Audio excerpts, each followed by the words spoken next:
My name is Felicia Greenfield, and I'm delighted to welcome you to this morning's Thank You Breakfast. This is our 10th annual Thank You Breakfast for participation in research.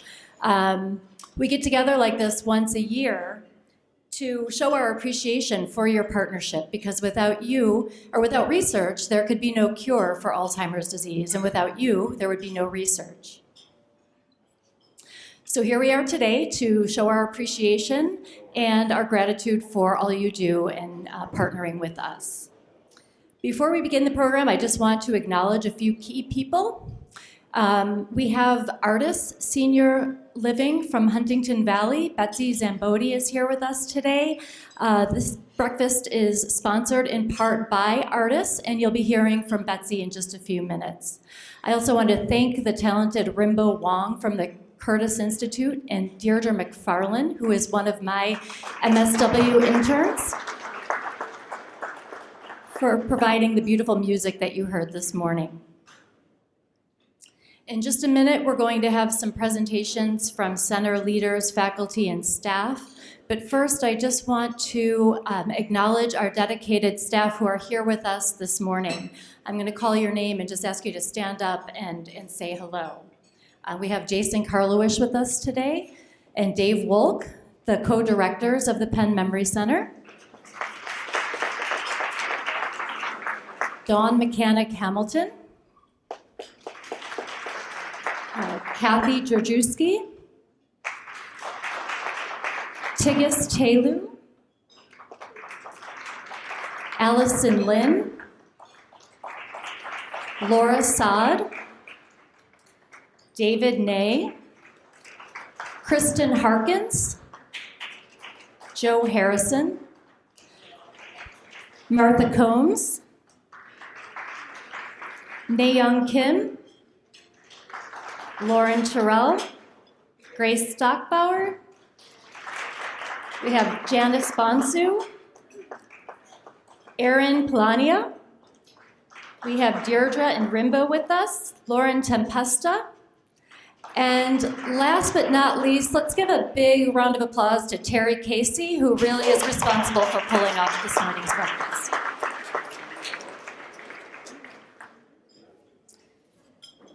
Every year at the start of the breakfast, we take a moment to acknowledge those of our patients who are no longer with us. So please join me for a moment of silence in memory of the people on the screen.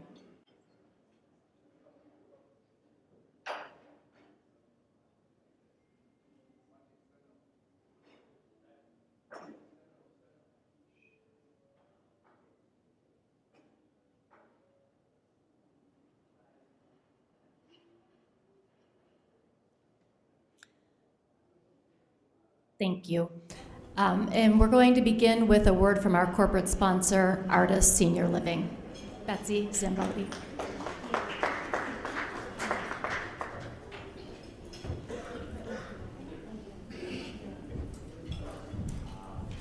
Thank you so much. Thank you so much. We're so happy to be here today. So my name is Betsy Zambodi. I'm the Director of Community Relations for Artis Senior Living at Huntington Valley. And I was in your shoes. My mother and I were caregivers for my stepfather, who was in the clinical trials here at Penn. And we learned a lot. And felt great support from the team here. So I just want to thank you all at Penn that you do great work. So let me tell you a little bit about Artis Senior Living.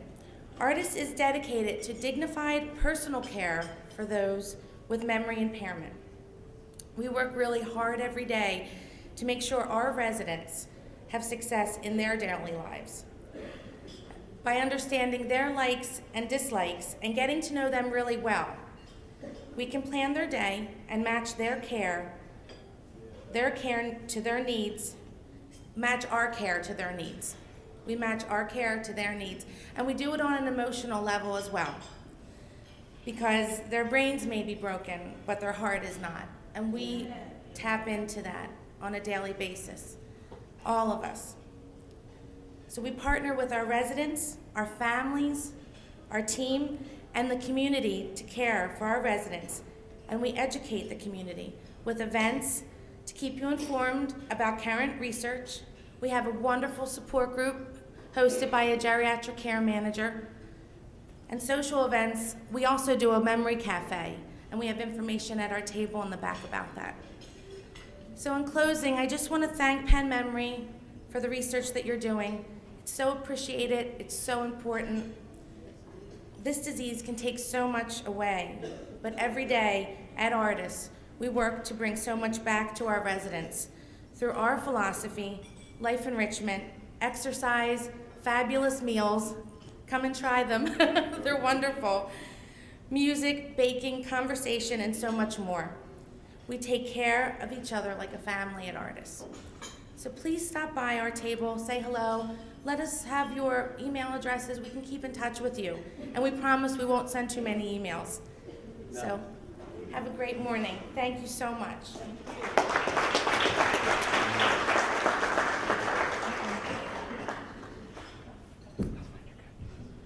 Well, good morning. I am not John Trojanowski. My dear friend John is delayed, so we will, when he arrives, we'll pick up with his talk. I'm Jason Carlowisch. I'm the co-director of the Penn Memory Center, along with my friend and colleague Dave Wolk, and I'm going to move to my talk. It's a pleasure to be here. Thank you. This is the 10th thank you breakfast. To thank you, because without you, there's no research, and without research, there's no progress to develop better ways to diagnose and treat Alzheimer's disease and related disorders. It is our 10th breakfast, although it technically is our 11th year, and how fitting that the Memory Center would kind of have that, you know, it's 10 but 11 kind of situation. I want to thank Artis for their sponsorship, especially in these times where we struggle to get a coherent, consistent budget from our federal sponsors. All the support we can get is utterly essential. I want to urge you all to please make sure before you leave, you use the pen we've given you, and it is your pen, to fill out the evaluations and give us input about how it went and what you'd like to see next year. And yes, there will be bacon.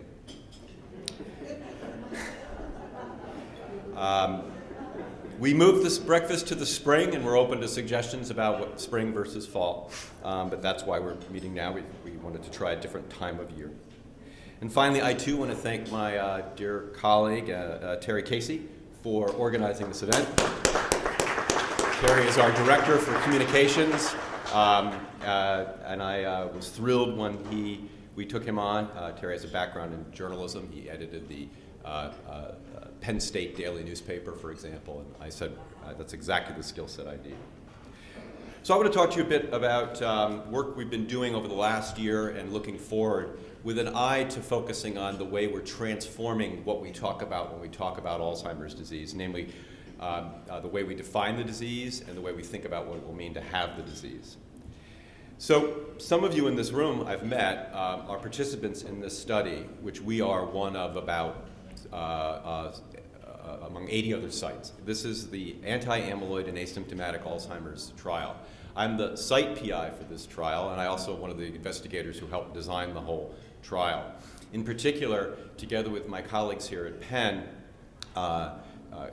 Kristen Harkins and Pamela Sankar, we developed the process that the study uses to educate someone about this very novel test, namely a PET scan that measures brain amyloid, and then assure that they know about what we do and don't know about what an amyloid PET scan means in a cognitively normal older adult, and then study the impact of learning that information. Of course, having the amyloid PET scan makes you eligible to be in the A4 study, which is testing a drug that targets amyloid in cognitively normal older adults. The snapshot you see there is the amyloid imaging disclosure process brochure that we developed here at Penn with funding from some seed funding from the university as well as funding from the NIA. This cartoon depicts the flow of the study, the A4 study. On what will be your right is sort of the beginning of someone just coming into the study and ultimately then being randomized to drug or placebo if they have an elevated amyloid and followed for 3 years. What I've depicted above and below just in a cartoon way is the study that I'm going to tell you a bit more about now, called the Study of Knowledge and Reactions to Amyloid Testing, otherwise known as Socrates. And you'll see there it's called Socrates 1 because there's a Socrates 2 you're going to hear about.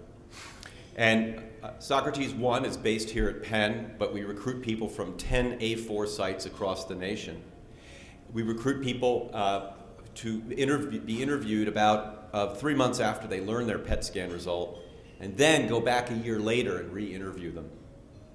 We also are recruiting people in the lower part of the cartoon there who learn that they don't have elevated amyloid and are enrolled in the LEARN study, which is not a drug trial, but a study to look at the longitudinal change in individuals who are 65 and older and don't have elevated amyloid. Same as the folks with elevated amyloid, we interview them about 3 months after they get that scan, and then a year later.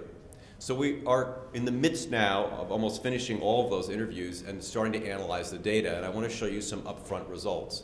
I hope, though, that you're beginning to see the sort of forefront that we're at here with this study. This is the only study that I know of that is interviewing older adults who have learned that although they're cognitively normal, many of them are working, participating in the world, they have one of the markers of Alzheimer's disease as shown by a PET scan. And we are interviewing them to find out what's it like to learn that information, who do you tell it to, how do they treat you, how do you make sense of it, how do you change your life.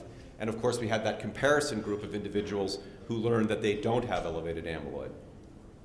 So the questions that we've started to analyze so far are these 3 interview questions. Tell us in your own words, what was your result? What did it mean to you? Did it teach or clarify anything to you? And was it the result that you were expecting? And I'll just give you a snapshot of this analysis. There are many other questions, and let me promise you that when you come back for the 11th and 12th breakfast, you're going to see a lot more data from Socrates 1. Well, the bottom line findings are depicted on this slide. The folks who have enrolled in A4 are folks who come in concerned about Alzheimer's disease. It is very interesting how over half of them say, I have it in my family, and name either a sibling or parent as a person that had the disease. They also feel that they themselves are beginning to experience symptoms. Even though we have tested them and determined they were cognitively normal, they feel that they are not the same, and therefore this result of elevated amyloid is expected. What's interesting is they think of the result not as having Alzheimer's disease, even though the study is called the Anti-Amyloid and Asymptomatic Alzheimer's Study, a very disputed title, I should add, and we can talk about that in the Q&A. But they see themselves as at risk for developing Alzheimer's. So they see Alzheimer's as that which you have when you have dementia, not this at-risk state. They also gave us good feedback about a lot of work that we still need to do. My colleagues and I came up with an elevated, not elevated classification. But what the folks on the study are telling us is that information is not adequate. We want to know more. We want to know how you figured out I had elevated, not elevated. We even want to know our number. We want to know what our risk is. There are reasons why we're not able to give a number or risk, but for our future clinical trials, this result already is important because it's telling us that for the upcoming studies we're doing, we need to change a bit about the way we describe an amyloid scan. So that's the A4 study. The paper of the result I just read to you is under review right now at JAMA Neurology. We've presented these results at several meetings, and upcoming in July of this year, I'll be presenting more results at the Alzheimer's meetings, international meeting in July of this year. The next study I want to tell you about briefly is Socrates 2, the study of knowledge and reactions to Apoe testing. This study is just about ready to start, and much like the Socrates 1, which was embedded in a real clinical trial, Socrates 2 is embedded in a real clinical trial as well. That trial is called the Degeneration study, which we are also a site for here at Penn. Shira Blady is the coordinator for that. Socrates 2, similar to A4, is enrolling individuals who are cognitively normal, 60, 65 or older, cognitively normal. but they have learned that they have not one but two copies of a gene that puts them at elevated risk of developing Alzheimer's disease dementia later in life. And we will be testing two different drugs in those individuals to see if it can slow the decline in cognition that occurs in individuals who have two copies of that gene. Well, obviously, much like learning an amyloid scan result, learning you have a gene that puts you at heightened risk of developing Alzheimer's disease dementia is, I would argue, life-transforming information. And so that's what we're studying in Socrates 2. Again, telephone-based interview done out of Penn in 10, 15 different sites across the nation. What motivates people to share or not share their Apoe result? After they share, what are their experiences with those individuals? How does it change relationships? And how does it change in particular relationships with family, friends, coworkers? Think about this. If you have this gene, it means blood relatives may have it as well. This is a schematic. The data aren't in yet. I'm just giving you an overview of the study. But one of the strengths of our study is the three columns that you see there are simply increasing doses, if you will, of the E4 gene, excuse me. People who have two copies, only one, or none. And then we're also going to sample based on age categories so that we get a nice spectrum of both genetic and age risk for developing Alzheimer's disease. So we can, together with this study and Socrates 1, our goal is to gain a better understanding of what it will be like to have this new way of diagnosing the disease should one of these drugs ever work. Namely, someday you won't have to be demented to be diagnosed with Alzheimer's disease. That is the transformative world that we're on the edge of here at the Penn Memory Center. Another study in the spirit of trying to better understand what it's like to live with a brain at risk is the REVEAL scan study. I'm really good with acronyms this year. The Risk Evaluation and Education for Alzheimer's Disease Study of Communicating Amyloid Neuroimaging, otherwise known as REVEAL scan. This is a study that we've just started here at Penn. There are 3 other sites, Brigham and Women's, Duke University, and University of Michigan. And this study, this is a screenshot of the study guide that we created based on the A4 study guide that we developed here at Penn. And we're looking for individuals who are 65 to 80 years of age, cognitively normal, who have a family history of Alzheimer's disease or dementia, can bring in a study partner with them, spouse, an adult child, a friend, and otherwise meet our criteria for enrollment. And I'll tell you what the study involves. If you're interested, Joe Harrison, that's his email and phone number, and I believe in your packet is the information about the study. But what we're testing is best depicted here, which is you will undergo an amyloid PET scan, just like what would get you into A4, and then you'll be randomized to one of 2 groups. Group A learns their PET scan result. Group B doesn't learn their result.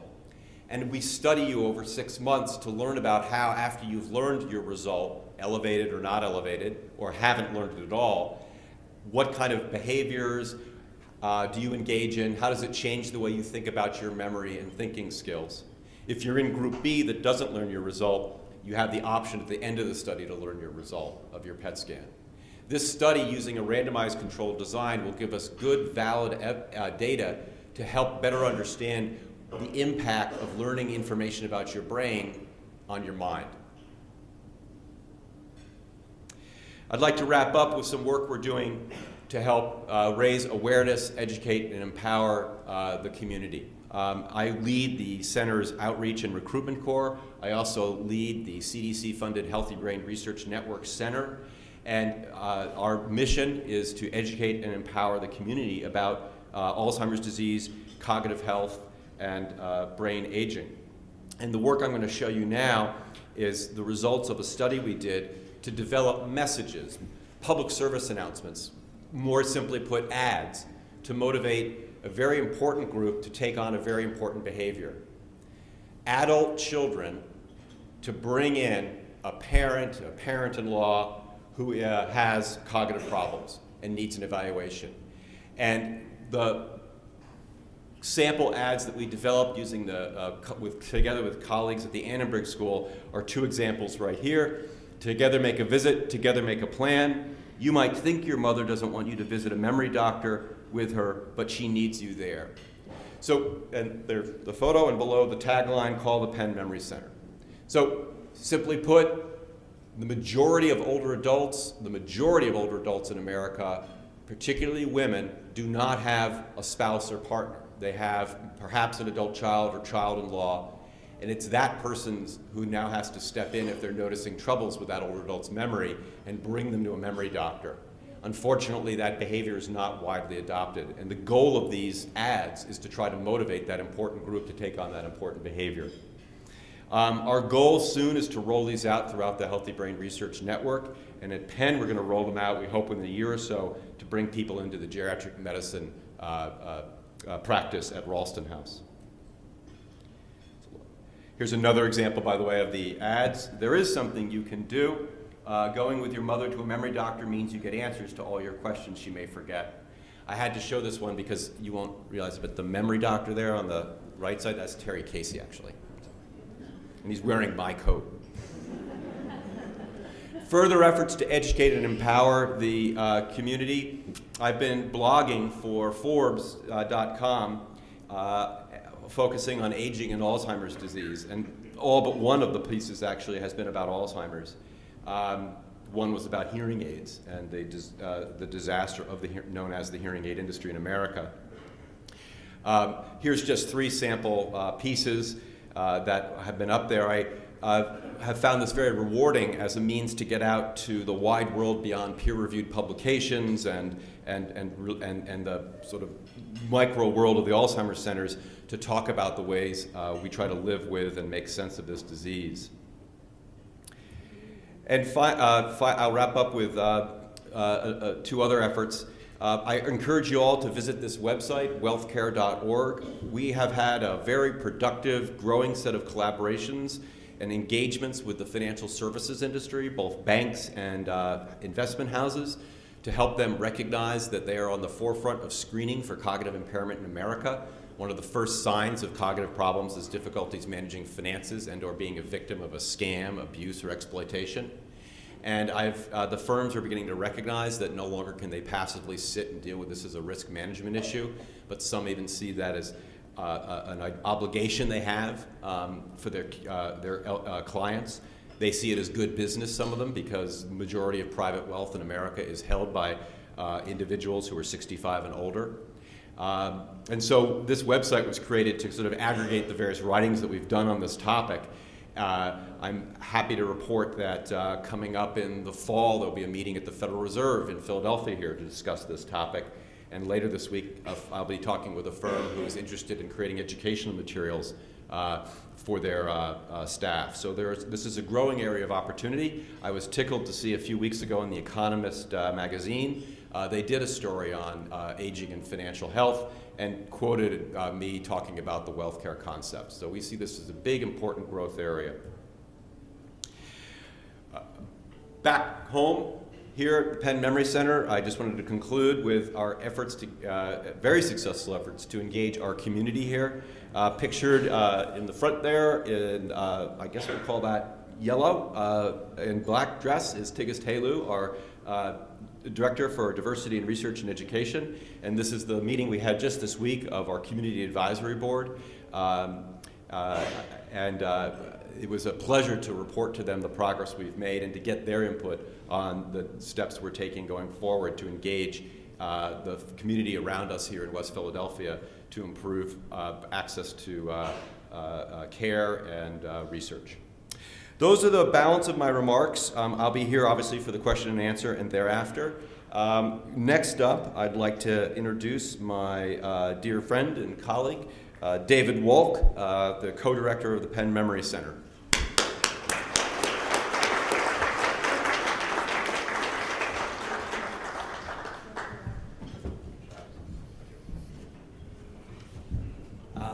So it's always a pleasure to be here for these breakfasts. It's nice to be able to see actually so many faces that are familiar, so many friends, I think, in the audience in a different context than how we normally see each other.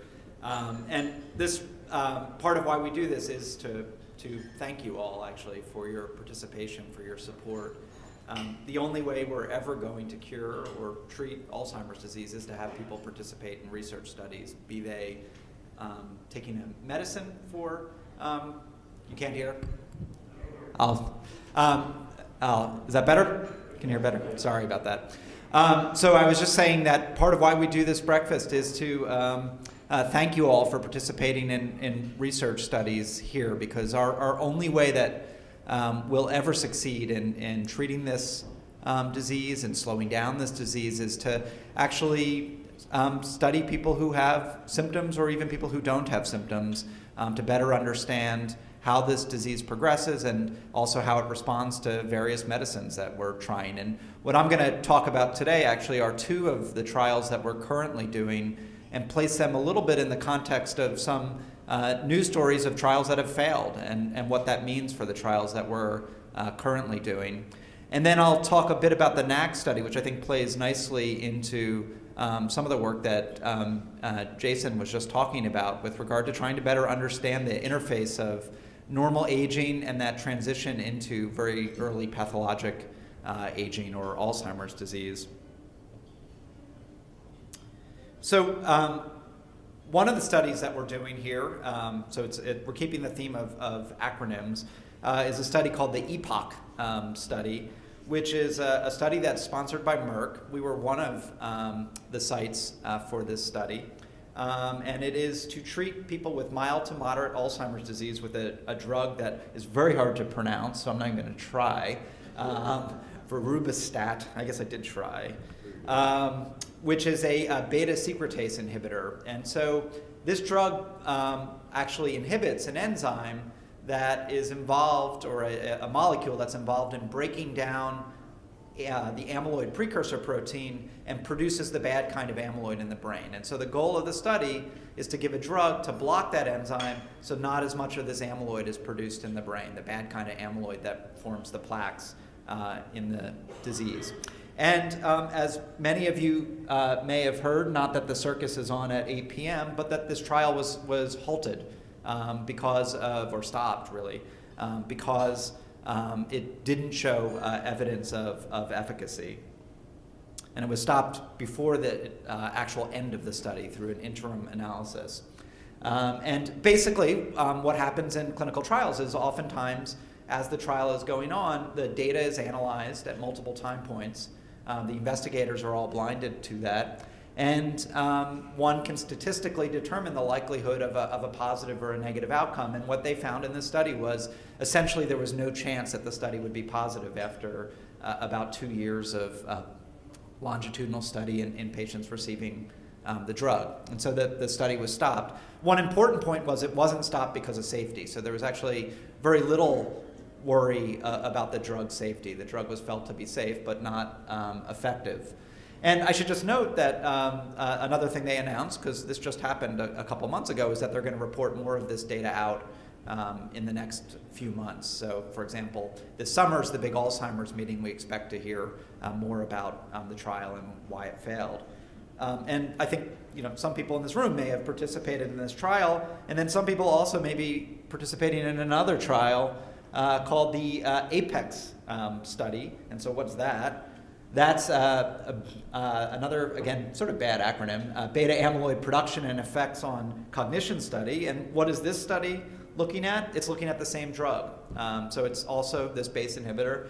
And in fact, it's using the exact same dosing and very similar design as the other study. But the big difference is that it's in patients who have mild cognitive impairment, so people who have much more mild symptoms than the mild to moderate Alzheimer's disease stage that was looked at in the other study. And so I think a legitimate question is, why should we do this study at this point? Why should we continue with it since we just stopped the other trial? And I think there are potentially a couple of reasons why we'd want to continue with this study, and we are continuing with this study.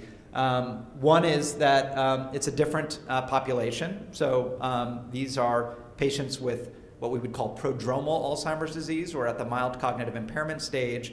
And they're people who have mild cognitive impairment but also have an amyloid scan to show that they truly have underlying Alzheimer's pathology, which the other study didn't. And I think that's important because about 20-25% of the time when people are told they have Alzheimer's disease, when we do a scan to look for amyloid in the brain, we don't see amyloid in the brain. They probably have some other neurodegenerative condition. The other reason to continue is it's earlier in the disease, and I think as Jason at least alluded to earlier, the field is, I think, under the general belief that these drugs that slow down the development of the pathology of the disease are going to be more effective before people have a lot of injury to their brain. Another reason to continue is that it's safe, so that we have not significant concerns about safety, although obviously continue to watch that closely. But I think another compelling reason to continue with this study is that there are actually a number of these kinds of base inhibitors, which is the easy way of saying these molecules that block the enzyme that produces amyloid in the brain.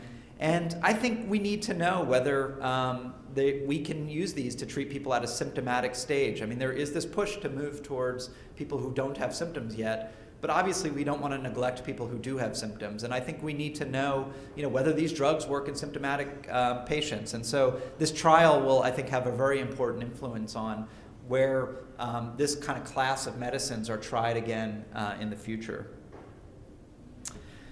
Another study we're doing, some people I know, because I can see in the audience, are in this study here at Penn, which is called the Emerge study. There's two trials. One's Emerge and one's Engage. And they both are studies that are use a drug called aducanumab, which was developed by Biogen. So these are multi-site phase 3, meaning that's the final phase before a drug gets approved or not approved. And aducanumab is an antibody that binds to A-beta, binds to it particularly in the form of plaques in the brain, because A-beta or amyloid can actually be in a kind of molecular level or just sort of in the fluid, or sometimes it forms these actual plaques that we think of with Alzheimer's disease. And this particular antibody binds to it in the form of plaques. And the notion is that it will try to remove those plaques from the brain, which we think are bad for Alzheimer's disease. This study, which we are actually still actively recruiting for, and I should say the other one that I just mentioned is closed to recruitment, but people are in it and being followed. This study involves patients with mild cognitive impairment or very mild Alzheimer's disease. And so for some of you who might know what the mini mental status examination is, it's kind of a global measure of thinking that we do. It's out of 30 points, 27 is normal. This study will only allow people to be at a level of 24 or above. So these are still very, very mild patients, but symptomatic. All of them are symptomatic patients. And to be in this study, I think importantly again, and I think this is a major advance in the field, you have to have a positive amyloid scan, which I think really over the last couple years has become more and more sort of a key piece to getting into these trials. So why pursue another antibody study? If you at all keep up with following the field, you'll know that there's actually been many antibody studies directed at amyloid in the brain for very much the same thing, to try to reduce amyloid plaque levels. And actually, this is 3 of them. There's actually a 4th. All of these have failed. Solanezumab actually recently presented data in a phase 3 study that didn't show adequate efficacy. Bapineuzumab, crenezumab, they all failed. One thing that's important to note is they all failed in mild to moderate Alzheimer's disease and not in actually the population that's being studied in aducanumab. But why should we continue on with aducanumab when all these others have failed? One is that, again, maybe those studies weren't early enough. Maybe we're capturing people further along in the disease, and at that point removing amyloid or slowing down amyloid production is less effective. I will note, though, that Lilly, when they announced the results of a mild Alzheimer's disease study with solanezumab, they also just very recently, I think about a month ago, stopped a study in mild cognitive impairment, and they've decided to direct their research actually to the A4 study, which is in this preclinical domain when people have no symptoms. So they kind of gave up on the symptomatic domain. And actually, I think there are reasons why that makes sense with that drug versus others. Importantly, again, not all of these studies used amyloid PET as a requirement. That's a relatively new thing. And for example, in the bapineuzumab study, about 25% of the participants didn't have a positive amyloid scan in the group that they actually tested with this. And so one thing that may have caused a lot of these trials to fail, and actually a lot of drug trials in Alzheimer's disease to fail, is that only 3/4 of the people you're giving the drug to actually have the disease you're trying to treat. And that's always going to create more noise in your ability to detect whether a drug is working. And then I think really most importantly, the biggest difference between those other drugs and aducanumab is none of them actually displayed really convincing evidence that they really do reduce amyloid in the brain, which is part of what their goal was as a drug, although somewhat in different ways. So for example, solanezumab, again, that was a study that they did a subset of people where they got amyloid imaging in. Again, only 78% of them were amyloid positive, so 22% didn't have Alzheimer's disease. And what they looked at, whether when you got the drug, there was any reduction in levels of your amyloid PET scan. And the sort of number that people use is something called an SUVR. Just think of it as a unit, though. It's how positive or negative the scan is. And what they found was after 80 weeks of the drug, there was essentially no change in either the placebo group or the solanezumab group with regard to that level. There was a little bit of a hint of something, but it didn't meet any kind of statistical significance. Bapineuzumab, which I'll move down here and put in an arrow to help you guys a little bit, that also they looked at amyloid in that study. And again, about 20-25% of the people didn't have a positive amyloid scan. They did find that in individuals who had an ApoE4 gene, which is a risk factor for the disease, that on the placebo group there was an increase in amyloid levels on the PET scan over the course of the study, and maybe a flattening of the group that was on the drug, so that there was some separation. The problem is when you looked at the non-carriers, people who didn't have ApoE but were amyloid positive, there was really no difference between the treated group and the untreated group. So it wasn't super convincing that this drug actually did remove amyloid plaques from the brain. And so what's exciting about aducanumab is, I think, although from an earlier phase trial, which is what led to the current trial that we're doing, still enough people to really, I think, convincingly show that this drug really does remove amyloid from the brain, at least based on using amyloid PET scans. So these are just actually 4 example images of people treated with the drug and what they looked like at baseline and after 1 year on the drug. And this is a guy who got a placebo, and basically the bright redness of the scan reflects how much amyloid there is in the brain. And this guy looks pretty similar, right? Unchanged. This one had 3 milligram dose, which is the lowest dose in this study. And this one actually, here's a lot of red, and now it's a lot less on this scan. This one, maybe even more so at a higher dose. And this one really kind of quite convincingly, very little amyloid left, at least based, again, keep in mind these are scans, so we don't actually know what's happening in the brain, but pretty good evidence of removal of amyloid plaque at the higher dose. Now, you could say, well, these are, you picked out these scans. These are just a few of the people, and maybe that's not the case for everyone. But actually, I think what was really compelling about this study and why we wanted to take this on was that there really was if you look at all of the individuals, there was a really clear dose-dependent effect of removing amyloid from the brain. So in this study, and I'll just go to 54 weeks, anything below this line reflects a reduction in amyloid levels in the brain. And if you look at a placebo group, they actually really showed no change in this study over time, which actually is pretty common. With amyloid PET, people often talk about, what's my level? The reality is once people are symptomatic, it tends to kind of be pretty flat. But what we did see, or what was seen, is that in each increasing dose of the drug, there was progressively more removal of amyloid plaque from the brain, and that was very statistically significant despite a relatively small sample, although still about 120 people, so this wasn't a trivial group of people for an early phase study. So I think that it's pretty convincing it does remove amyloid, but then the question is does it matter? Does removing amyloid from the brain actually impact how people progress with regard to their symptoms? And I would argue we don't know the answer to that yet, and that's part of why we're doing this trial. I will say that there were some, somewhat compelling hints in the earlier phase trial of this drug, though, that there was an effect related to the drug. And so, again, I won't get into too much of the details here, but this is a measure called the CDR, sum of boxes, where the higher the number is, the worse you're doing on the task, or the more problems you're having with thinking and function in the real world. And the placebo group showed the biggest increase in performance on that task, whereas in each successive dose, there was some lessening of the change over time, such that the highest dose, there was very little change. I'm sorry that using this arrow and it's not working well. So there was a significant reduction, about half of the change over time with the high dose of the drug.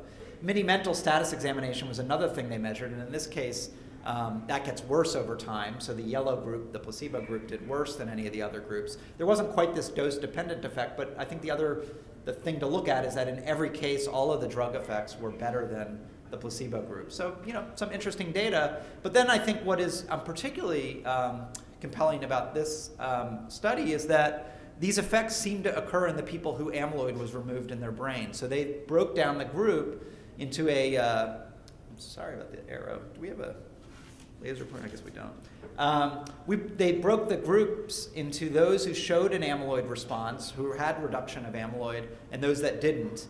And the group that didn't have amyloid is this orange group. And the orange group showed worsening on that test again, that CDR sum of boxes, but the group that actually showed a reduction in amyloid with their PET scans showed very little change in that performance. And actually on a test on the mini-mental status examination, again, the orange group that didn't show reduction in amyloid showed a decline on their mini-mental status examination, where actually the group that did show a response with amyloid stayed flat. So again, these are all early data.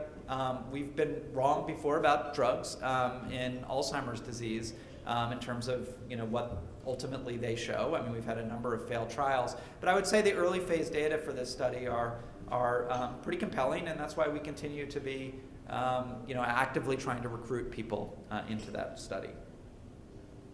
Going to shift gears and now move to a study called the Knack Study, which many of you may participate in or know about. And this is our study that we follow individuals over time and really to try to better understand the biology, the cognitive symptoms, the changes that occur with the course of the disease and often with the course of aging as well. And the one thing I'll point out, this is a snapshot of the sort of active participants in the Knack cohort.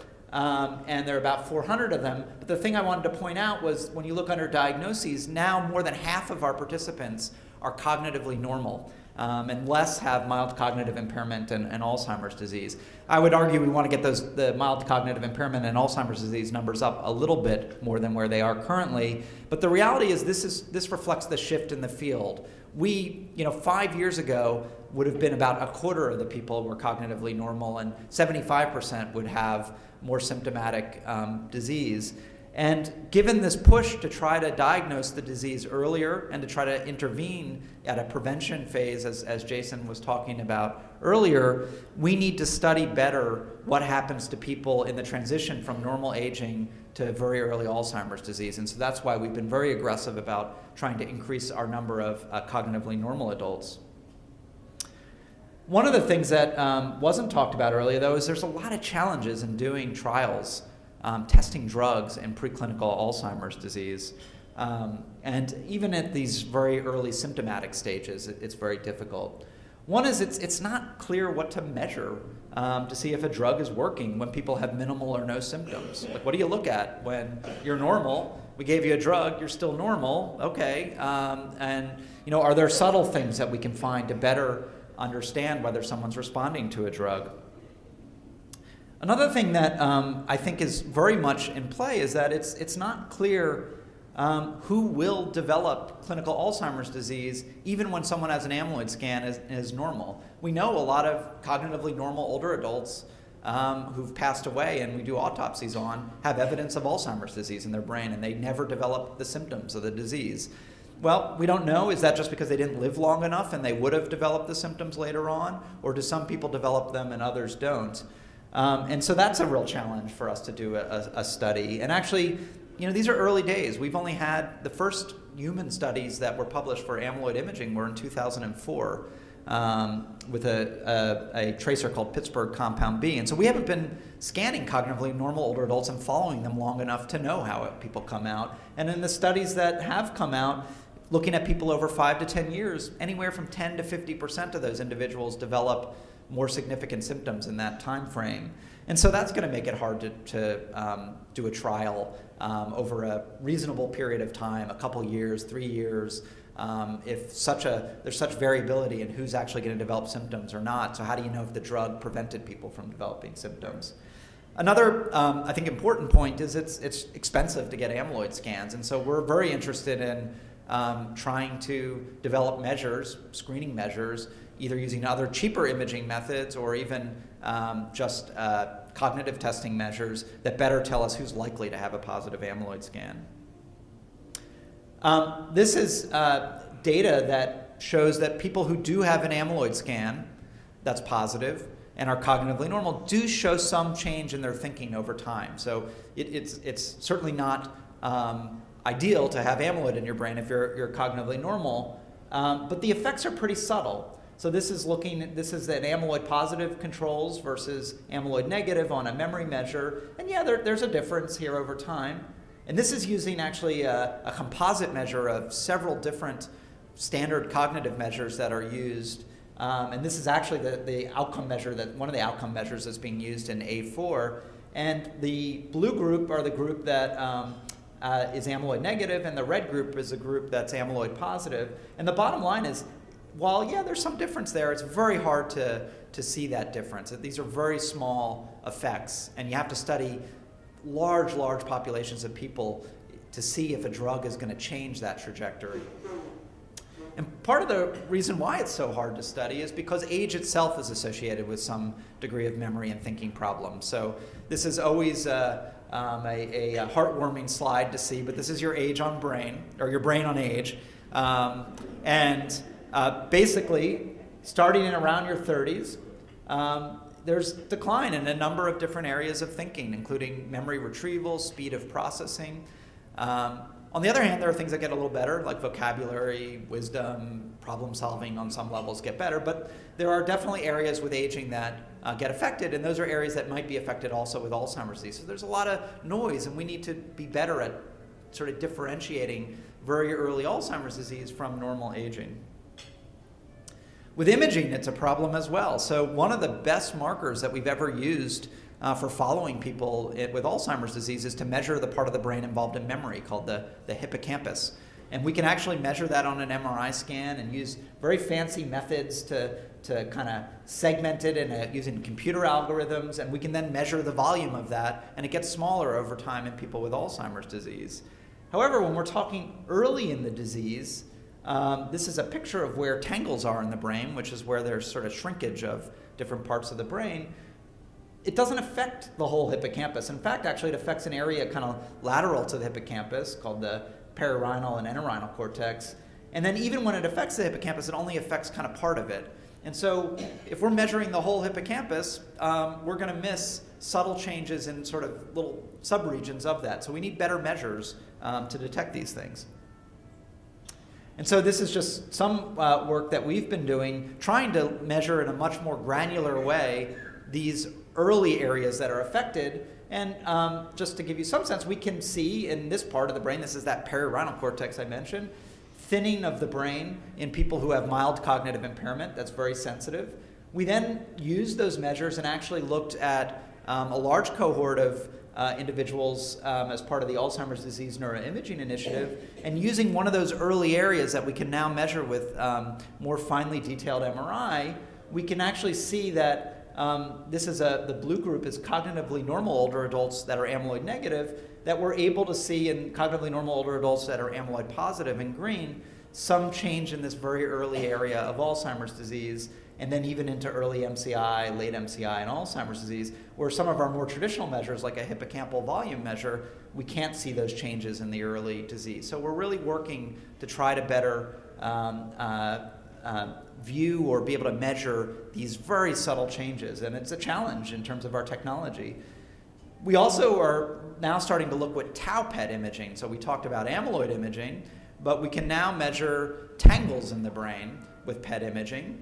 And we have been looking at what happens in the brain in the time over time in people who have tangles in the brain. And what we've found is that people who have, if we get a tau scan in someone, the amount of tangles they have in their medial temporal lobe, if we look at MRI scans in the year or two prior to that, we can actually start to see in these areas of red, which are again that perirhinal area, evidence of thinning in the year before that, showing that we can actually follow what's happening in the brain with molecular measures. We can follow them in terms of the structure of the brain. And these are really important kinds of measures because they'll allow us to be able to track whether someone's showing the normal trajectory of preclinical Alzheimer's disease versus not when we give them a drug. And that's why we need to come up with better and better measures.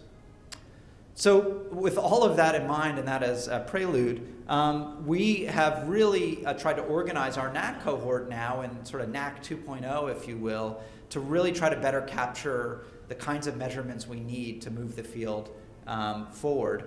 And what we do in Knack is we're going to continue to follow everyone on an annual basis. You'll come in, you get your cognitive testing, et cetera. And in addition to that, though, we're getting very sort of state-of-the-art types of MRI scans that we're going to get at baseline and follow people up 2 years later so we can look at change in the brain over time. We hope to continue to follow every 2 years in people who, hopefully we can follow for years and years and years. In addition, though, to study preclinical Alzheimer's disease or very early Alzheimer's disease, we need to know what's happening in the brain with regard to the pathology of Alzheimer's disease. And so we're trying to get amyloid PET basically in everyone in our cohort now. So we'll be calling you and asking you to see if you're willing to do that. Not everyone has to know the results of the study if you don't want to know, so we don't have to tell you that. We're also getting tau PET in a significant proportion of individuals as well. So we really can understand what's happening in the brain, what's happening clinically with these cognitive measures, and how that relates to the pathology of the disease. Moreover, we're going to be asking people to come in periodically for kind of more advanced cognitive measures, because really what we want and what would be most satisfying in a study is to see what kinds of very subtle cognitive changes are occurring in preclinical Alzheimer's disease and whether a drug can stop those from occurring over time. And so what we hope to find is that we find cognitive brain measures that are sensitive to the earliest changes of Alzheimer's disease, that help in screening, that help us predict if you have a positive amyloid scan, the likelihood that you're going to progress over some time frame, that they can serve as outcome measures. We want to just understand what happens to the aging brain and how amyloid and early Alzheimer's disease influence it. Like, what are the areas that are vulnerable? Jason mentioned earlier, financial decision making. Well, if we could measure that in these preclinical phases, maybe we know if nothing else, who to be more careful or watchful of. And ultimately, really I think strength of a place like Penn and our center is we can link all of this data to other kinds of data that we have on people, including genetic data, other kinds of biofluid data that we have, and ultimately for people who agree to autopsy to what we see in the brain after life, and that we can relate to these kinds of measures. So I'm going to end there, and I think it's a nice bridge for the next speakers, which is Allison Lin and Tigus Tylo. We're going to talk a little bit more about these initiatives with the Knack, as well as a number of other programs here. But I thank you all for your attention.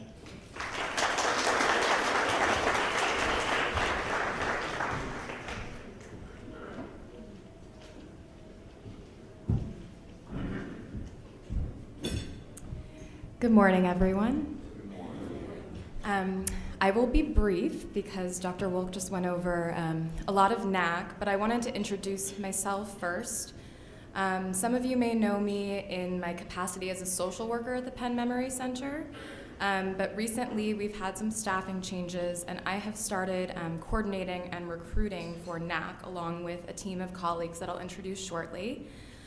So if you get a call, a voicemail from me, now you can put a face to a name. And I'd like to acknowledge everyone. Tigus will introduce herself after me. But we also have a few other members of the team. Joe Harrison, who I think is in the back of the room. Joe is who will be calling you to get your Knack MRIs done. He will be coordinating all of that. And I'd also like to acknowledge Marianne Watson, who I know everyone here is a huge fan of. Unfortunately, Marianne was not able to be here this morning, but I know that she was very sad to miss it, and maybe we could give her a round of applause anyway.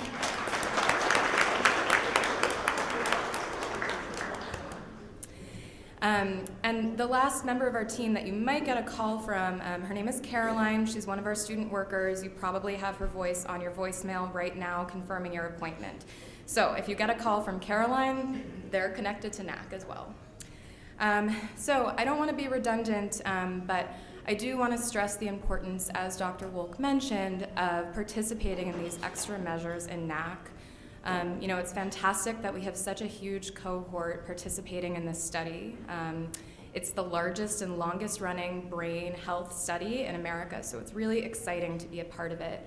And the more information that we can get, the more MRIs, the more PET scans, the more lumbar punctures, and the more folks who agree to brain donation at the end of the study, the better our data will be, and the more progress we'll be able to make in terms of studying how this disease progresses and hopefully how we can cure it. So I want to say thank you to everyone who comes in every year. I want to encourage you that if you missed your last annual visit and I have not reached out to you yet, please do give me a call on Monday. My contact information, I think, will be up on the next slide. And if you have any questions at all about Knack, I'll be here for the rest of the breakfast. Please don't hesitate to come up to me. I'm a social worker and very friendly. And I would be happy to answer them to the best of my ability. That being said, I'd like to introduce my colleague, Tigus.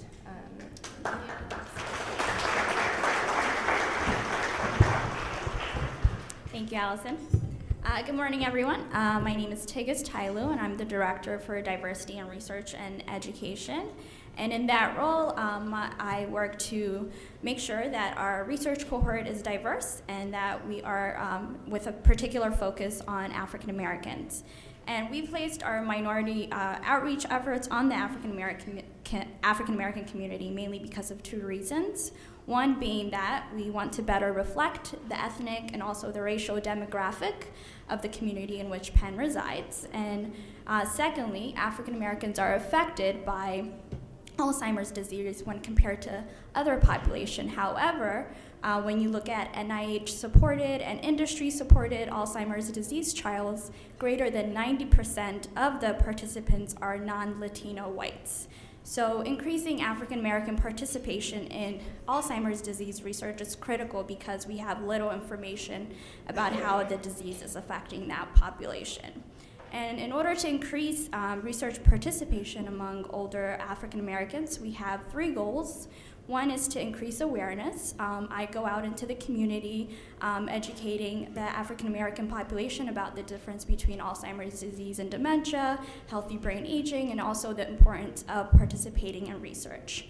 And another effort is we just recently launched the website, mytypicalday.org, and it's also a traveling exhibit aimed at raising awareness about cognitive impairment by sharing stories of people who are affected by MCI. And another way is to increase enrollment. As Dr. Wolk has mentioned, we've enrolled our African American cohort is about 30% now, and our focus now is to make sure those individuals are participating in other studies that include MRI, PET scan, and also consenting for brain donation. And I want to stress how important consenting for brain donation is. That is a very important research study, part of our Knack, part of our memory center, mainly because brain tissue from people with and without Alzheimer's disease important and valuable in understanding Alzheimer's disease research. And our last goal is to increase engagement. As Dr. Carlowisch has mentioned, we have an advisory board which consists of research participants and also community leaders in ways for them to give us advice on the direction of how we can make sure our research cohort is diverse and also how we can better educate the community about the specific disease. And we also try to engage participants so they can share their stories and also share of why they are motivated to participate in research so they can motivate others to do so as well.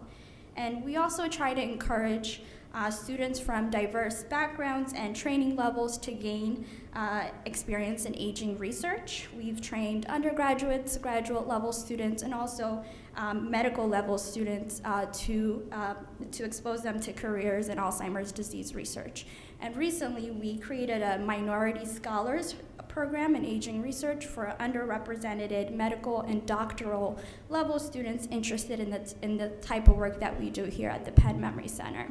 So if you have any questions or are interested in raising awareness about increasing diversity in research, I'm here, and I would be happy to answer your question. And next, we have Dr. Trojanowski.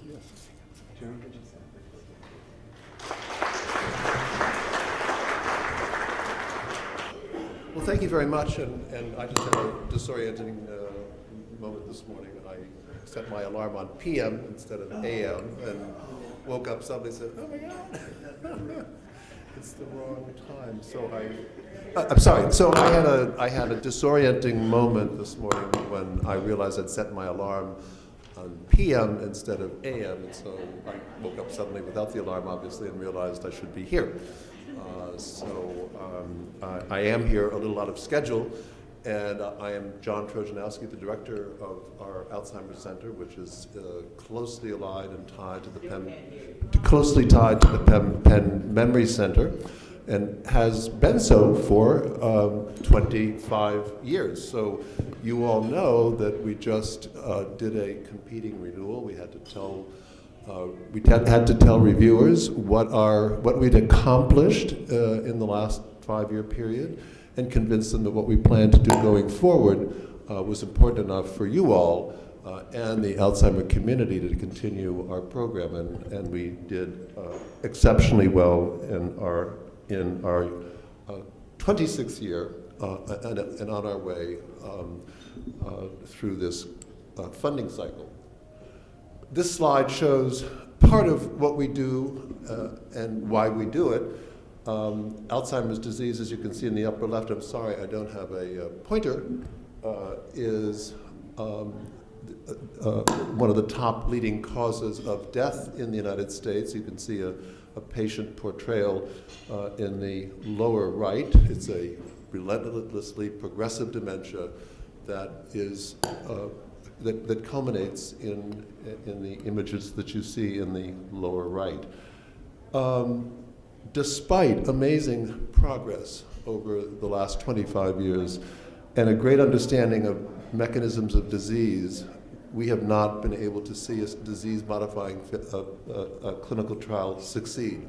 We've learned a lot, and you've heard some of that in some of the presentations in past years, and we are relentless in our efforts to push on to find ways to treat Alzheimer's disease and related dementias. And as you know, our center is themed in that way. Well, one of our themes is Alzheimer's disease and related dementias, because we have a frontotemporal dementia or degeneration module, and we soon will launch a dementia with Lewy bodies module. This is, to our mind, very appealing because there's so much crossover of the pathologies, and you'll see that in a little bit. So you can learn a lot about Alzheimer's disease by studying patients with Lewy bodies, and often patients have both. This is a breathtaking slide going from where the arrow starts in the upper left to the lower right. It's a word salad. I'm not asking you to pay attention to each of the ADCS and NICRAD and abbreviations, but each of those are separate pods on the Alzheimer's Disease Center network that help us accomplish the goals of finding ways to better treat patients with Alzheimer's disease by first, of course, using basic science mechanisms to understand how the brain is broken in these disorders. Two very interesting new studies that are down at the lower right are Artful and Lefty, and I'm not going to be able to remember the acronyms for these two, but they focus on frontotemporal degeneration, and it's an effort to build cohorts across the country that can be subject to study because these disorders are less common than Alzheimer's disease. Many of the people depicted in our organizational chart or our core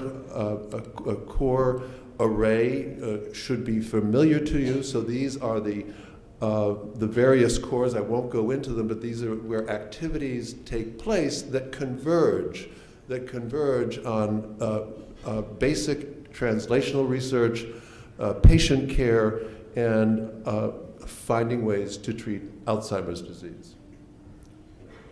And we have a lot of partners. When we began doing our research at the very beginning, we realized this was going to be team science, that there was not going to be any single laboratory that could impossibly solve Alzheimer's by itself. So what you see in the center is the Center for Neurodegenerative Disease that Virginia Lee directs. She's part of Core F with Jason Carlowisch and the Penn Institute on Aging. And arrayed around that are the many activities in our center that are germane to understanding Alzheimer's disease and related dementias, going from genetics to basic science to analysis of brain donations that come from center patients. And in each of the corners is another NIH-funded program that also converges to support the goals of the Alzheimer's Center. And I point out this one in the upper left. It's the Alzheimer's Disease Genetics Consortium, run by Jerry Shellenberg and Lisan Wong. It is the biggest genetics program for Alzheimer's disease in the world, and we're very proud that this is here at Penn to help us find new genes that contribute to risk for Alzheimer's disease that could become targets for therapy. Apoe is one that's very familiar to all of you, and there's a great deal of interest in Apoe as a therapeutic target. This is a slide that Nina Silverberg showed very recently in a summary of recommendations of how to improve the Alzheimer's Center. So you should all know there is a very creative bureaucracy. That sounds like an oxymoron, I know, but these are people that work at the NIH who do an amazing amount of work to make the centers better, and they were kind enough to cite this article that I had written with my colleagues, pointing out the connectivity of all of the 30 centers to one another in the United States, the growing connectivity in this social media analysis study, which concluded down the bottom here that if you publish a paper from within the Alzheimer network, it has a greater impact than a similar paper outside the network. And why would that be? That's because we can bring more collaborators, we can bring more patients, we can bring more DNA samples to bear on a study. And as you've heard perhaps in the news, big data is increasingly important in human studies to better understand disease processes and other aspects of how to manage and treat diseases. This is our own ADCC, a PMC connectome, if you will, or connectivity map. So it just points out all of the other centers with which we collaborate. So you should know that we just don't play in our own backyard. Actually, the whole nation is our laboratory, and we collaborate extensively, and the thickness of the lines represents the extent of that activity back and forth, exchanging samples, information, and actually writing up studies together. The prospects for disease-modifying therapy, I believe, are still very promising. The A-beta plaque targeting therapies have failed to date with mild to moderate Alzheimer's disease. However, as you know, prevention trials are underway, and I won't go into detail on those prevention trials, but they are efforts to test a therapy in people before they show clinical signs of disease. But there are other targets that are beginning to emerge. I mentioned the Alzheimer's Genetics Consortium, which is throwing out targets for us to look at all the time. And there are other targets that have in the past not had as much of attention as you have heard me say before, such as tau, because of the dominance of focusing on A-beta, and the failures of the A-beta trials have caused us to reposition our thinking about how best to attack the landscape of possible targets of therapy. And over here in the lower right is a summary of some of the new tau-focused clinical trials that are underway.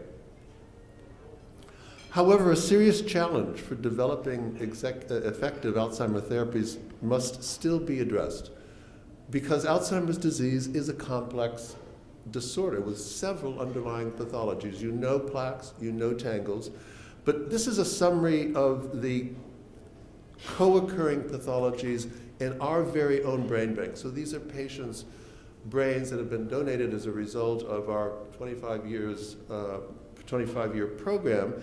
And over here is the percentage of people who just have plaques and tangles, 35%. That's all. The others all have clinical Alzheimer's disease, but their brains show, in addition to plaques and tangles, synuclein pathology, TDP43 pathology, or synuclein and TDP43. So what does all that gobbledygook mean? Synuclein is the Lewy body protein. TDP is the frontal temporal degeneration protein. So you can see that many Alzheimer patients have more than one pathology. So if we clear the plaques and tangles, we're only going to target 35% of the people. What we need and what we proposed, as you can see in this title for an article that appeared in 2015, I believe, is a cry for combination therapies. So what would that mean? You are familiar with immune therapy, where one antibody is given to target A-beta, bapineuzumab, solanezumab. Aducanumab is under clinical trial now.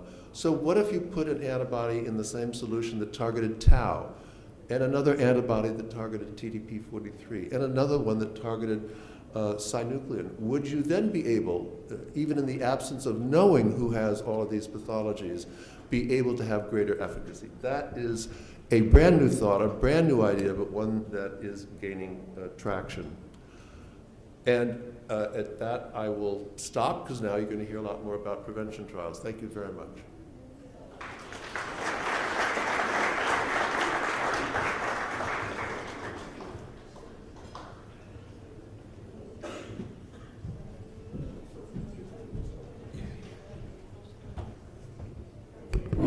So you already did hear about prevention trials. I'm not going to start over again.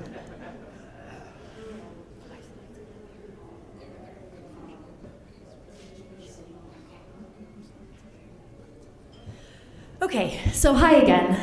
Felicia Greenfield. I'm the Director for Clinical Research Operations and Care Programs, and I'm going to be brief because I realize that we're running over schedule. So I'm here to talk to you today about a suite of programs and services called The Caring Difference. You heard a lot today about the science of Alzheimer's disease and the importance of research, but we are aware that there are some emotional and psychological aspects that come on when one is given a diagnosis of Alzheimer's disease or for the family. This is not something that affects just an individual, but entire families. So I lead a team of social workers here, my colleague Allison Lynn, whom you've just met, and for this year, I have 4 interns who are completing their master's degree from the School of Social Policy and Practice at the University of Pennsylvania. And we have Kelsey Fleming, Megan Fucci, Deirdre McFarlane, and Lauren Tempesta. And we're here and available to provide you with support and resources and referrals to community, to connections in the community if needed. We do this by meeting with people at the time of diagnosis and allowing a few extra minutes after your visit with the doctor to help you kind of take in and process what you just learned, provide additional information about what to expect, and whatever else you might need at that time. We also offer short or long-term psychotherapy to help individuals adjusting to this illness in the mild stages or to their family caregivers. We run classes twice a year geared at helping caregivers who are struggling with some depression, anxiety, some adjusting, to help them better care for themselves while taking care of someone with this disease. That turns into ongoing monthly support groups so that you can continue to get support throughout your time at the Memory Center. We also have some special engagement programs. All of this information is in a flyer, in your folder, in a flyer called The Caring Difference. So just take a look at that. Our contact information is in the flyer, so if you have any questions or are interested in any of these things, don't hesitate to reach out. These are some future offerings that we hope to bring to you soon. And I just wanted to acknowledge someone really important here today. His name is Eli Kaplan. He's sitting right up here in the front. Thank you. Eli's wife, Janet, has Alzheimer's disease, and Dr. Wolk takes care of her. And Eli was, struggling with some of the issues of having a wife, going through some of the changes with Alzheimer's. So I've been working with Eli for the past couple of years, and as a way to give back and thank us, Eli made a significant contribution that allows us to sustain and continue these programs. So if you have any interest in helping to sustain them, you can visit us online or check in with Terry. On the brochure in your folder, you have contact information for Allison or me, and we'd love to hear from you.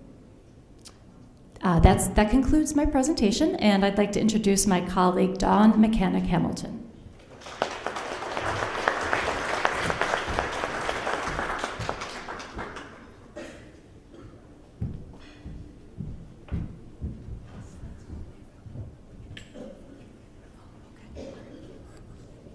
Hi, good to see everyone. So nice to see so many familiar faces now. For those of you who don't know me, my name is Dawn Mechanic-Hamilton. I'm the neuropsychologist in the Penn Memory Center. And my function within the Penn Memory Center is to oversee all of the cognitive testing that's done, and also to direct some of the interventional programs in cognition and behavior change.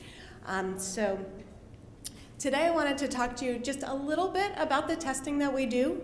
I know that a lot of you have spent a lot of time and effort doing our cognitive testing, and I think it's good for you to hear a little bit about how we use it, both for the individual, but then also how we use it more generally in a research context. Everything that we're doing in the center really has three different initiatives. There's clinical, there's research, and there's education. And so as part of the neuropsych team, we've got several doctoral students who are training with me each year. We've got 4 this year, Shalom, Emma, Casey, and Kara, and you may have met them when you're here. You also may have met our 2 full-time psychometrists, Hannah McCubry and Laura Saad, and so you may have spent time with them doing this testing. But if you think about for the individual, we're using these tests in a couple of different ways. We're testing lots of different areas of cognition. I'm not going to go over all of that in detail, but we're testing memory and visual spatial functioning and processing speed and some other things. But what we're trying to do is look for patterns of strengths and weakness so that we can see where we can then discuss with you ways in which we can compensate for some of those areas of weakness and use strengths to do so. The other thing that the neuropsych testing is very helpful for is for establishing a baseline for each individual. What we would love to do is have everyone be able to be their own baseline, so we could compare within a single person how you're doing over time and see those changes.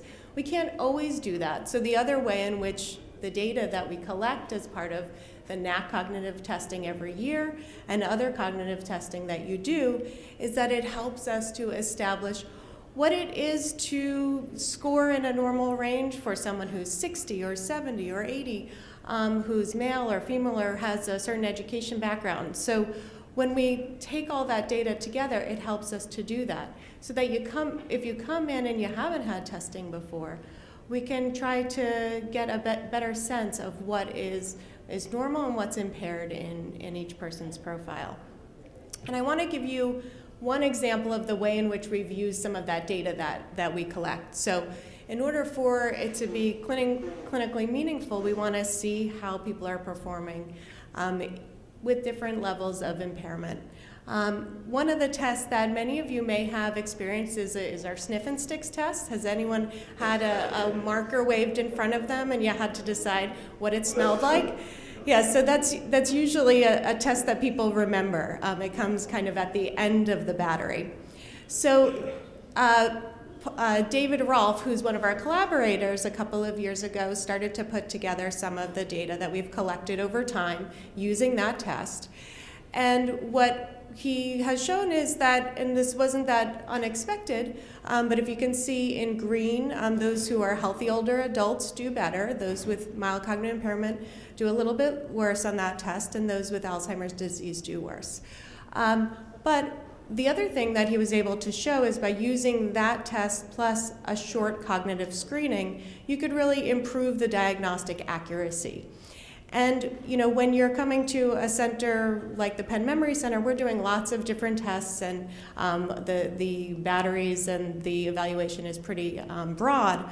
But if you're out in the community and doctors are screening for these types of issues, we want to have short, quick tests so that we can get individuals to specialists quickly and early.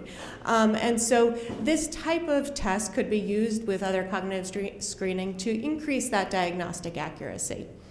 The other way we've used this particular test is something that we're developing now, and that's to have specific norms for this test in the population of interest, so in older adults.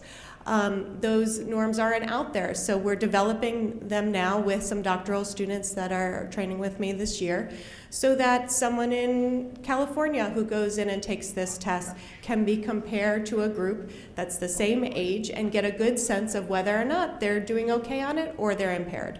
So that's some of the ways in which we use some of that cognitive data that you're spending all that time collecting each year. The other thing that I wanted to go over briefly is just some of our intervention programs. So some of you I've seen out in the audience have participated in our cognitive fitness program. It used to be one large program. We've changed it a little bit this year. We've broken it up into two smaller programs with the hope that it will be more accessible to more people, and that for these programs we can actually use insurance to cover them, which is a really big difference. So the programs really aim to two different things. The first one is a cognitive skills group. That's an 8-week group that looks at using compensatory strategies to help to compensate for changes in memory, changes in problem solving, organization, and those sorts of things. I'm using those to try to increase better wellness behaviors, like more exercise, managing medication better and more reliably, and those sorts of things. So that is an ongoing group that's running a couple of times per year.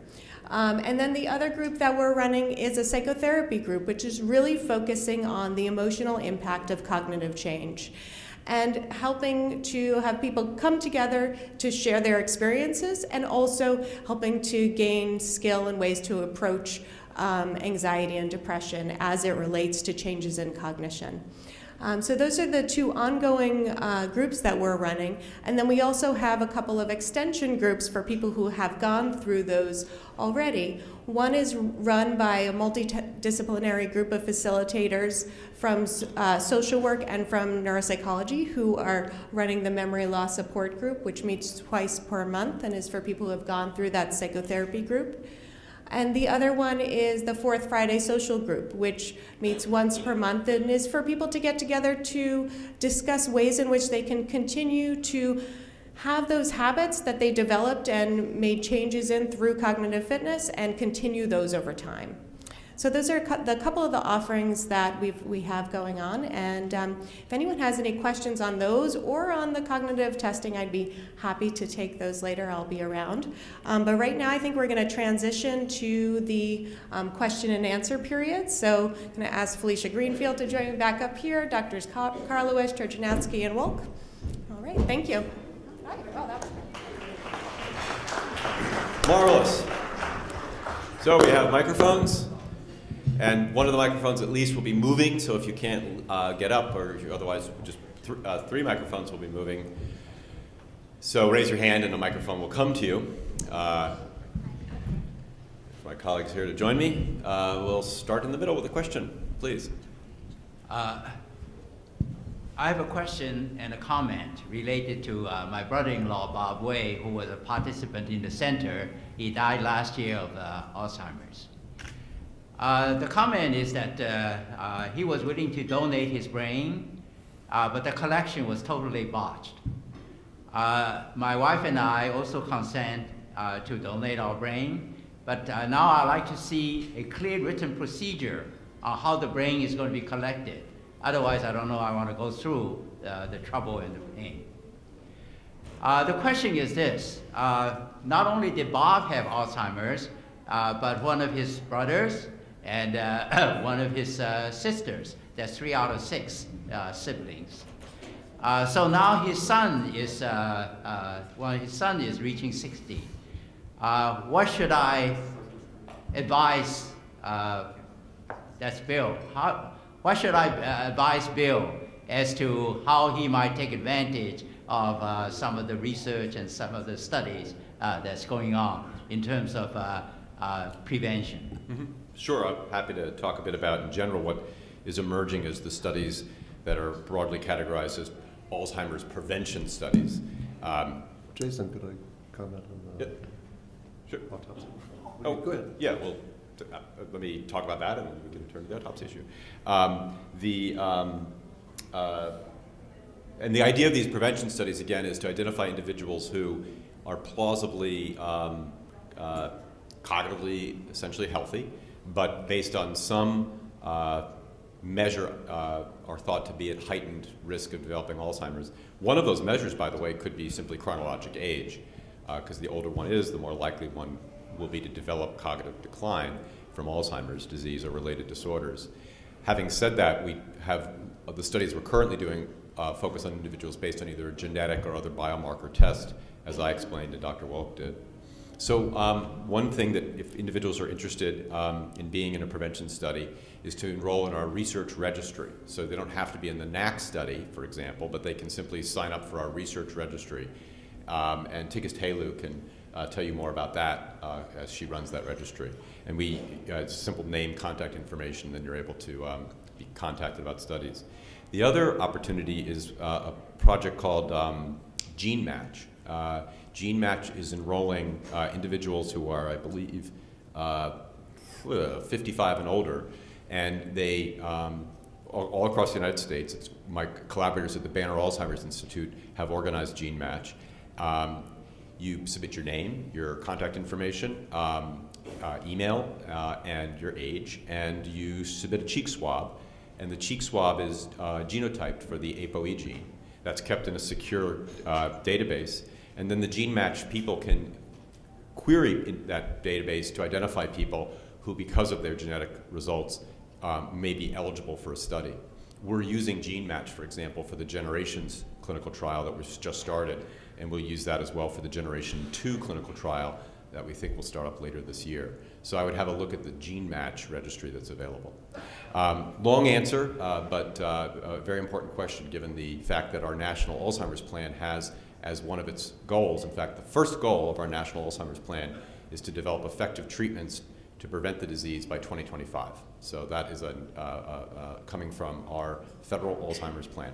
John Trojanowski, you want to address the issue of autopsy? Sure, and I want to assure you that I I think 99% of brain donations go smoothly with some delays, but there are a lot of moving parts. It's a traumatic time to lose a loved one. And sometimes there's family members that are out of town that want to be in town to pay their last respects. I think this might have been the situation. I don't recall every single situation.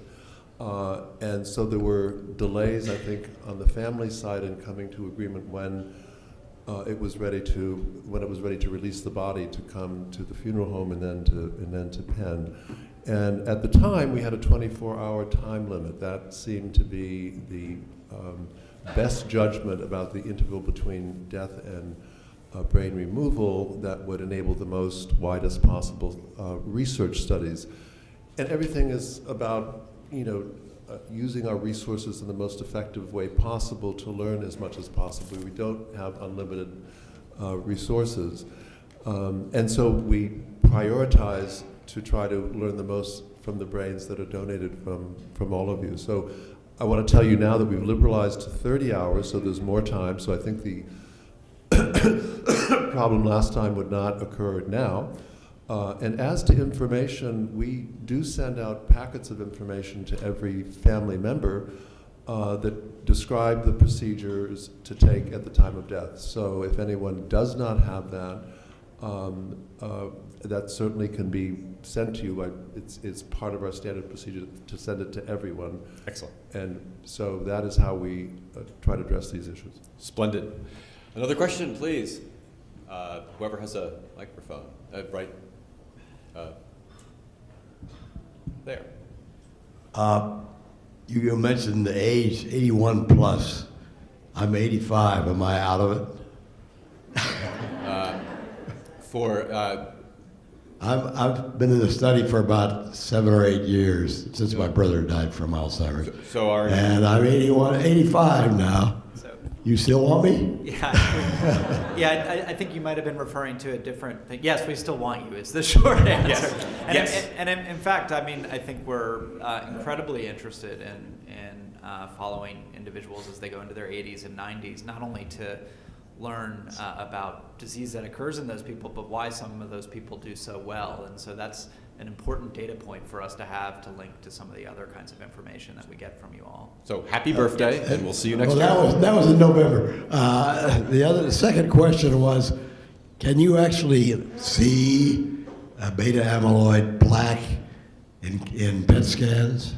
Yeah, so you see a signal on the scan. So when we look at a scan, it's a picture, and you see a signal that's very highly correlated to how much amyloid plaque there is in the brain. You can't kind of see it at an individual plaque level, but if there's a lot of plaques in a particular area, the scan shows more signal in that part of the brain. Yeah, that's the reason I thought that I'm signed up on the brain donation program, which I think is a great idea if your family will tolerate it.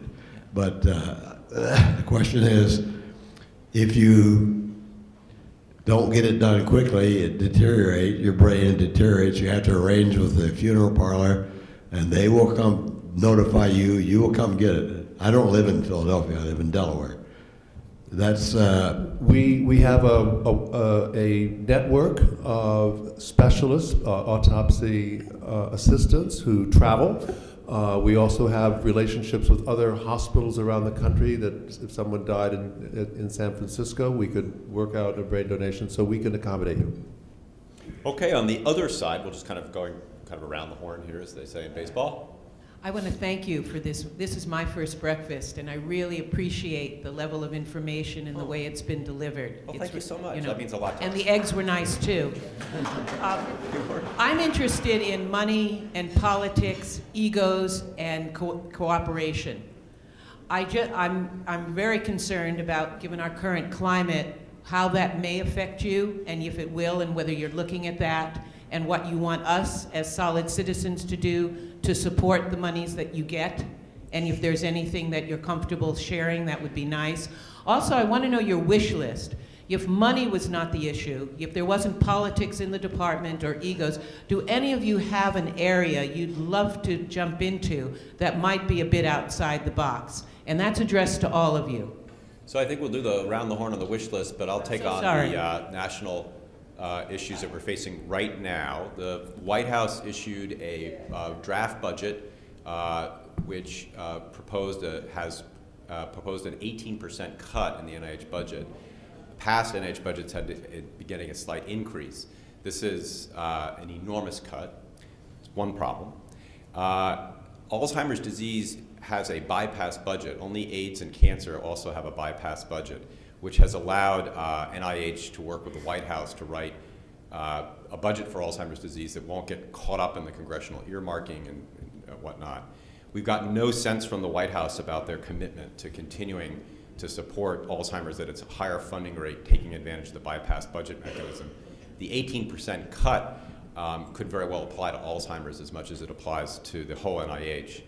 My conversations with program officers at NIH simply relay we have no idea right now what we're under. We're working on a carryover budget from last year, and we are really kind of stymied for making any plans about how we're going to spend money because we don't even know if we're going to have money next year. So I could go on about that. I don't understand the logic of the 18% cut. It hasn't been explained to me that there's 18% excess in the NIH budget by the White House. It has not explained that, why 18% cut is needed. And it has not been articulated as part of a science policy either. In other words, why this fits with a national policy. My advice to you is if you live in Pennsylvania, you know we have Senators Casey and Toomey, and you have a congressperson. If you live in New Jersey, you have Booker and Menendez, et cetera. You have to start writing letters. You have to speak up. If you do not speak up, you will not be listened to, and nothing will happen. If you agree with me that that proposed budget cut will set us back substantially. And I'll conclude how it'll set us back is new grants will not be funded, existing grants will be cut, and what's equally worrisome is new grants don't just mean new grants that David and I and John write, and we've got gray hair. New grants mean the grants written by junior people who are trying to get into this field and become the next generation. And the signals we're sending to that generation are, don't go into academic medicine, don't go into research, the funding is unstable, why should you pursue this? It is frightening. As far as a wish list, I'll exhale and let my colleagues offer their wish list. Well, I'll comment a little bit actually about the funding too, because with this year the inability to actually come up with a budget. I just got a grant that was cut 18%, not related to the White House budget, but just in general, and that has been an issue. I would say the Alzheimer's field has actually, when you were talking about collaboration and ego, actually been in many ways a kind of guiding light for cooperative science across institutions and actually across countries. There are many collaborative efforts that John can certainly discuss more of them, and I think in his slide showed you that we've had funding rates that have been under 10% for a number of years with regard to grants getting funded, and the field has already shrunk a little bit, and we had kind of good news of a bit more funding, actually taking us really to levels that are still less than what they were in the early 2000s with regard to NIH funding, and so we've worked very hard with less. And I think it would be a very difficult transition to kind of go back to that now after a couple years where it looked like things were kind of moving in the right direction. I think part of a wish list, I don't want to come up with anything too specific on the spot, but I think in general, related to the funding is the lack of ability to sort of flexibly do things. So I mean, we are on these, with funding being limited and being on these kind of 5-year plans with NIH and submitting a grant and waiting about 1.5 years, 2 years for your actual funding to kick in, there's a lack of the kind of scientific flexibility that often is what guides science, which is where things evolve or change. And so, mechanisms to allow for, and some of this is philanthropic, but other sources as well, even federal, that allow for more sort of flexibility and letting a research plan evolve as opposed to having it in these kind of very structured, modular ways, I think would advance science as well.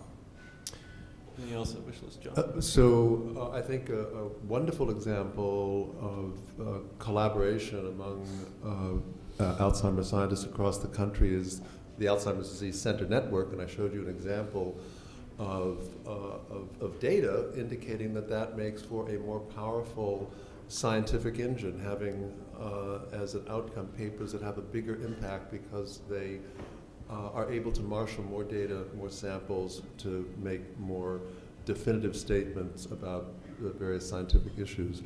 As to a wish list, I think one could think of the Alzheimer's Disease Neuroimaging Initiative, a public-private initiative funded in 2004. It's probably been funded up to a level of about $170 million over that period of time with money from pharma and NIH.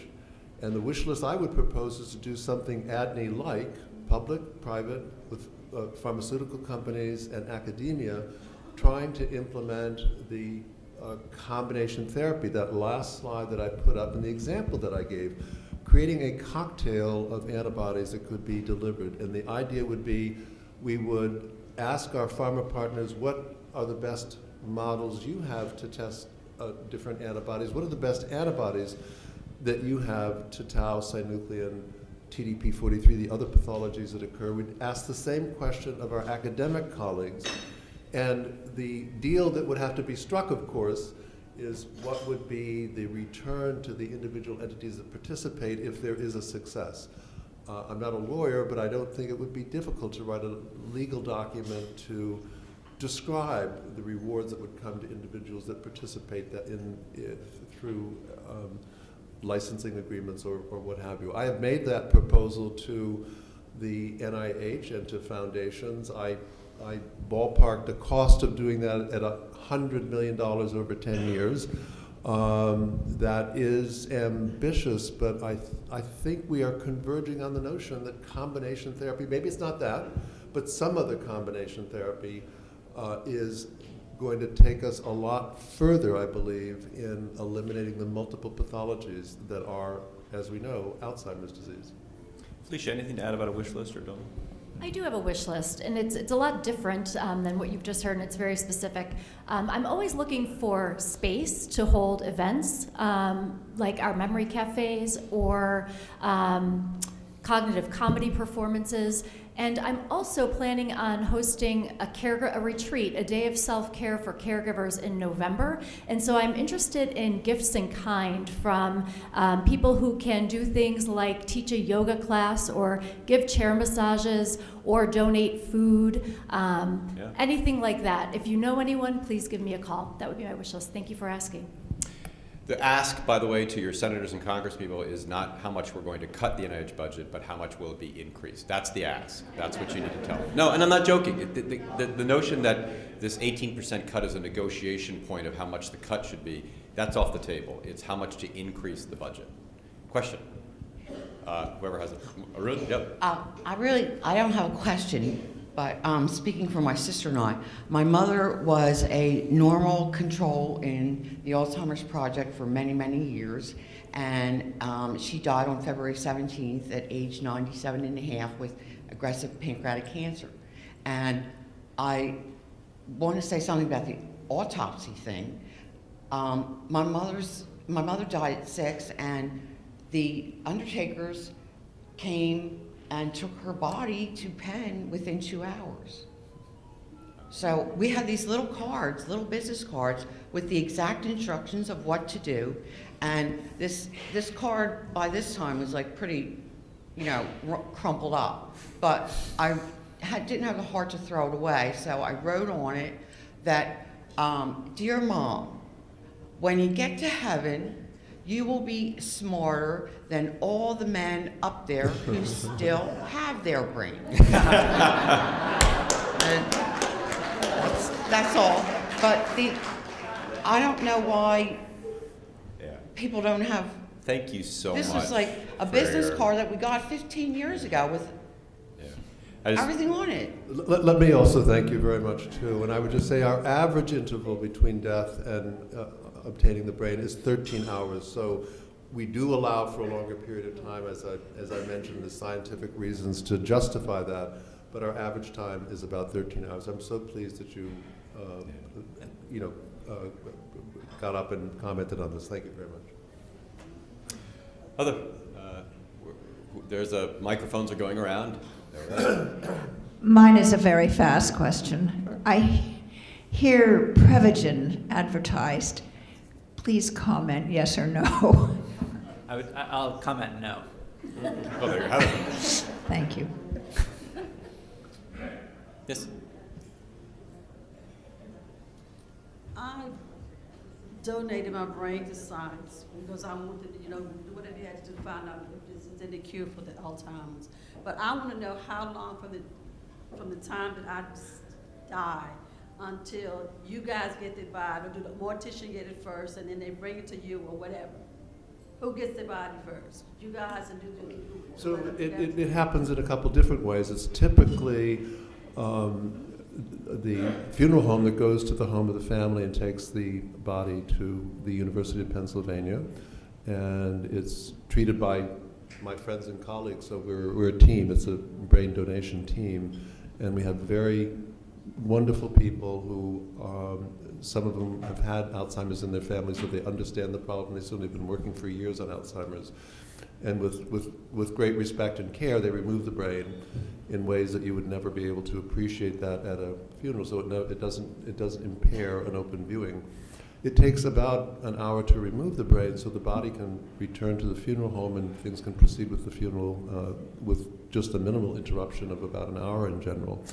And then it takes about 6 to 10 weeks to do the complete analysis. We do one of the most detailed analyses among Alzheimer's centers in the country, and those data from our own brain bank illustrate how we're able to mine the data and see that indeed Alzheimer's is. That's just one example I'll give you. But so it's I think a world-class team that does this, and we do it because we're dedicated to our families, our patients, and to the mission of pushing forward therapies for Alzheimer's disease. Okay, so within an hour you'll be finished with me and the mortician. Yeah, in about an hour. So I just want to comment, because autopsy has come up a couple of times, of just how important autopsy is for us, and how much of a gift that we're so appreciative of. For example, the field has been dramatically changed by amyloid PET. We've talked a lot about it. Almost every study that we're doing right now in some ways is guided by amyloid PET imaging. The concept of preclinical Alzheimer's disease has been very much driven by amyloid PET, as well as other markers that we have. And the way that amyloid PET was validated was by looking at brain tissue in people who had scans in life and comparing what we saw after death in tissue to those scans. And it's safe to say we would not be anywhere near where we are as a field without people's donation. And that's just one of many, many, many examples of the kinds of information that we get from autopsy. Another question? Go ahead. You got the microphone. And people who are raising their hands, bring the microphone to them if we could, please. Thanks. I'm a family history of Alzheimer's, and I'm enrolled in a couple of the studies at the center, and have done MRI and the PET scan. And I'm curious, do you recommend does the Penn Memory Center conduct, and if so, do you recommend we get our genes tested to see if we're a carrier of one of those genes that's very strongly linked? And I'm sure this is a double-edged sword, finding this out. So the studies that I told you about that involve genetic testing, it's all in the context of a study where knowledge of the gene result is important to make a decision on an individual basis about whether to proceed in the study. That's where we're at right now in the use of genetic testing and its disclosure. The field has not arrived at any clear recognition of the value of disclosure of a gene result merely for its information purposes. So that's the current standard approach. It's in a research context to determine eligibility for studies.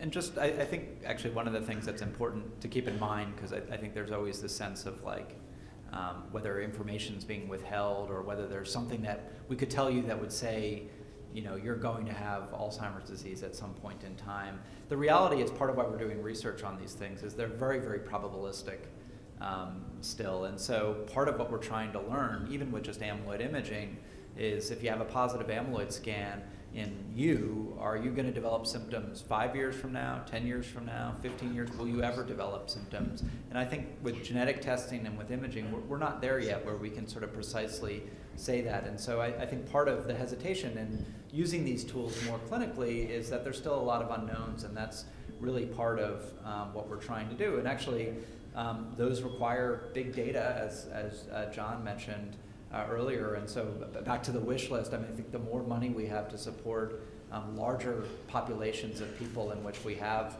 a sort of multitude of different kinds of pieces of information, the more we're going to be able to precisely say, what your overall risk is and when we think things will occur.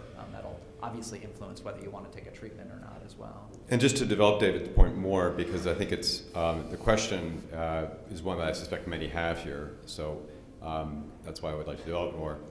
I realize that outside of the brain in medicine, there's a lot of numbers and ways to quantitate the body. So for example, you can go to a website and determine what your 10-year risk of a hip fracture is, entering your DEXA scan result and some other information. We're not there yet in this field with the level of precision of data to make those kind of person-specific risk estimates. We're getting there, but it's fascinating how our field is, frankly, so far behind the rest of medicine in terms of that level of quantitative understanding. Will we get there? Yes. That's why we're doing this research. Microphone right there. If I may, I would like to add to your wish list. Please. And this is in the area of the caring difference, Felicia and Dawn. My wife had Alzheimer's for 6 years. I was a 24/7 caregiver. I had many different certified caregivers helping her through the years. And one of the caregivers who was tops, she had worked for 15 years as a caregiver, said that when you receive your certification, your certificate acknowledges that you graduated at the pre-kindergarten level. And my question is, can there be more advanced training for caregiving, especially in the last month or period of a person's life when they find it difficult to communicate or impossible? The caregiver was able to read the motions and appearance of my wife to tell me what she was thinking at that time. Felicia, would you? Sure, thank you for sharing that story. We do offer training here to family caregivers. There is training available to professional caregivers through the Alzheimer's Association and various other organizations. But if you have any specific questions, or if anyone has any specific questions about how to find a qualified paid professional caregiver, I'd be happy to talk to you if you reached out to me. Right next to is the mic, and then Arun, I think you have someone back there. I just wondered if Dawn had a wish list. Thank you. I appreciate that. So, I think my wish list really echoed what Dr. Wilk was saying about having stability in support for some of the research endeavors that we have. The fits and starts that happen through the grant cycling and through losing support for some of those things, don't allow the maturity of some of those early interventions, and that's what I'm most interested in, is the interventions for individuals with cognitive change. And so I think having some flexibility and stability in sort of the early support for ideas that are sort of getting off the ground is really what is needed in order to get to the next level of research. Yeah. Thank you. Right here. Very specific question. If I come to you and I have the genetic marker and I don't have the amyloid, what is the better indicator or precursor to Alzheimer's? What would you tell me? If you knew that information, I think that I'd probably argue that the amyloid is a more close change in the brain to the development of symptoms of the disease. And so if you have the genetic risk but have not yet developed amyloid, that it's not that you're at no risk, because you could develop amyloid at some point, but that you're probably further away from that point. And there is some data in, for example, ApoE4 carriers who are amyloid positive versus amyloid negative, that the amyloid positive ones are the ones showing more change over time. It doesn't mean that the E4 carriers that are negative won't eventually develop amyloid in the future, but I think it's sort of about where the timing of where things are at that point.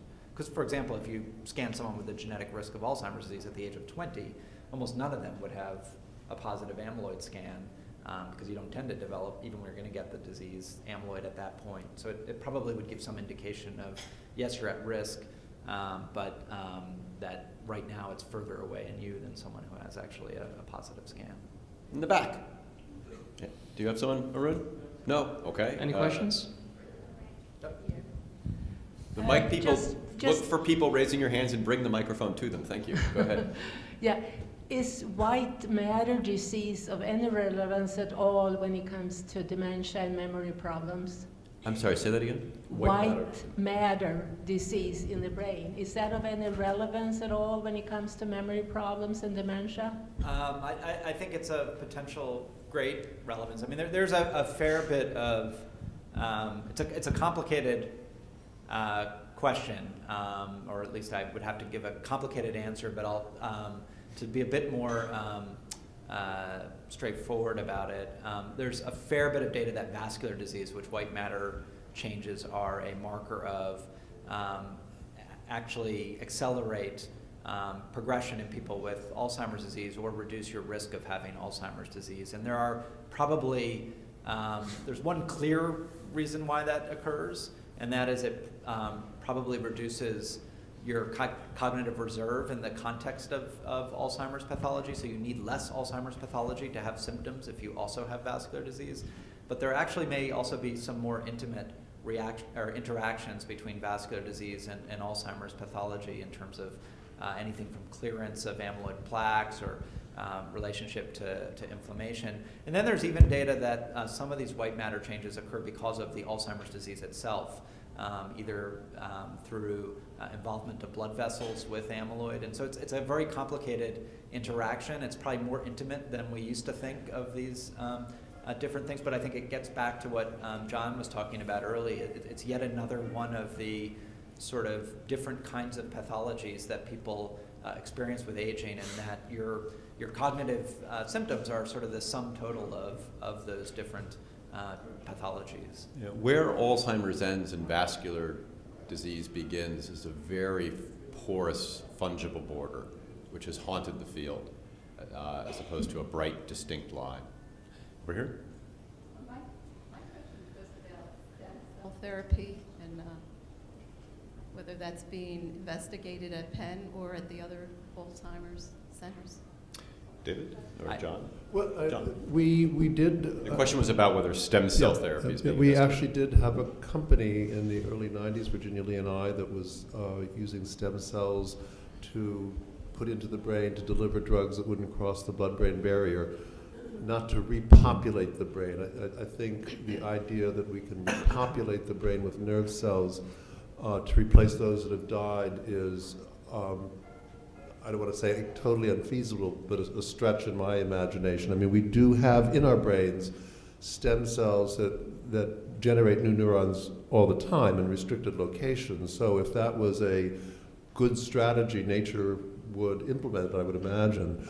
So just to be clear, what we were doing is transplanting. We actually got as far as a phase 2 clinical trial in people when the company collapsed because of 9/11. It was for stroke, not for Alzheimer's. But this is a feasible way of delivering drugs, and I think there still is a clinical trial trying to use transplanted cells to deliver drugs, not to repopulate the brain of Alzheimer patients of their lost neurons. There was just an article in Science about stem cell therapy for spinal cord, and I'm sorry to say it it failed, and it failed because of a lot of bad science in the laboratory too, and in the company. So it was an article about this as a warning to others not to go down this road. I'm not, I think one just has to be very cautious about stem cell repopulating the brain. I'm not certain it's feasible. Yeah, I just to add, I don't, there may, or I'm not clear that there's any active trials for sort of repopulation, as John said, but this kind of came up with someone I was seeing, so I looked up a little bit, and one thing I would just be cautious with stem cells is there's a lot of rapacious kinds of companies and organizations out there that are doing for-profit work with where they're offering stem cell injections for a variety of essentially almost anything that ails you, including Alzheimer's disease, and it's quite a bit of money, like $15,000, $25,000 to enter into these groups for treatment, which they also claim is on a research level. So if you at all see any of that, just let us, with anything that you see on the web or anywhere, always let us know, and we can try to help vet the legitimacy of that. Yes, right there. I want to thank Dr. Hamilton and Felicia Greenfield for the care they're giving me. I've been diagnosed with mild cognitive impairment quite a few years ago. And one of the things that I had the Apoe 4, and I also did the Knack. But I've never had any follow-up. So I'm wondering what happened with that. Is that new? Because I see that there's been a lot of changes. So I want to know if I should have some follow-up with the Apoe 4 and the Knack, because I haven't had any follow-up with Knack at all, or Apoe 4. Hi, Irma. Hi, sweetheart. Nice to see you. Allison, I will make sure that Allison calls you on Monday to do your Knack follow-up. Yes. Thanks for bringing that to our attention. Yes, and I'm really interested in, trying to prevent my situation from getting worse, which I'm having issues. So I would like to know, if I can be helped at this time as well. We are quite enthusiastic about having people like you, particularly people who have some symptoms but not. The Apoe 4 was done a long time ago, like when it was first started. So I think they told me that wouldn't be any follow-up at that time. So I'm, was interested in what they're following up, and I haven't had any. So I'm really interested to see what's going on. We'll straighten it out. Thank you. Yeah. Yes, in the back, in the way back. Dr. Hamilton, I was just wondering if you could give us any more information on the Sniff test that you were talking about. Are there any kind of results that would be pertinent to this discussion? So there have been a couple of papers that have come out from labs here looking at that particular test to see the area that we were looking at was how can we help to improve diagnostic accuracy. So the first thing to do is to look in different populations of those who are having trouble at that level of mild cognitive impairment and those with Alzheimer's disease, and see if we can see a difference in those groups. So that's been done. So we know that we can see that difference with this particular test. And now what we're doing is developing the norms so that once that gets published, we can use that information in clinics to say, you know what, your performance on this test is below average, or it's really impaired, or it looks like it's just fine. One thing to just put out there as a caveat for things like olfactory testing, there are some people in which testing olfactory function isn't very helpful because they may have sinus issues, they may have had head injuries in the past that have caused decline in their ability to smell. So it's not necessarily for everyone, but for a lot of people, it may be a test that can be used, and it's certainly used in the Parkinson's diseases out there, Parkinson's disease itself and some of the related disorders. And it's seen relatively early on, and in some cases we see it earlier than some of the cognitive testing. So that was one of the, that was part of the impetus behind looking at it. And so Okay. it is and will be, I think, a useful test in that diagnostic process. So I just want to amplify one thing Dawn said, or actually amplify what I said earlier with regard to the Knack. Sorry, thank you, microphone. So I just wanted to sort of comment on what Dawn said with that sniff test, because the sniff test is actually, I think, a good example of the kind of way that being involved in a cohort like the Knack can really enrich what we know about the field and what kinds of diagnostic tests could be developed. One of the things that I thought was really compelling about the data that Dawn showed was that when she was norming things, there's a decline with age. And so the question is that just an aging effect, or are we picking up on people who have very early neurodegenerative changes like Alzheimer's disease, which we know is associated with olfactory function? Now that we're in the Knack going to be getting many more kinds of amyloid scans and even tau imaging, as well as our structural imaging, we can start to relate, even within normal people, or people who are cognitively normal, how their sniff test performance or some other measure that we do relates to that underlying pathology. And perhaps some of that change we're seeing with aging is actually evidence that it's actually a very sensitive marker to early pathologic changes.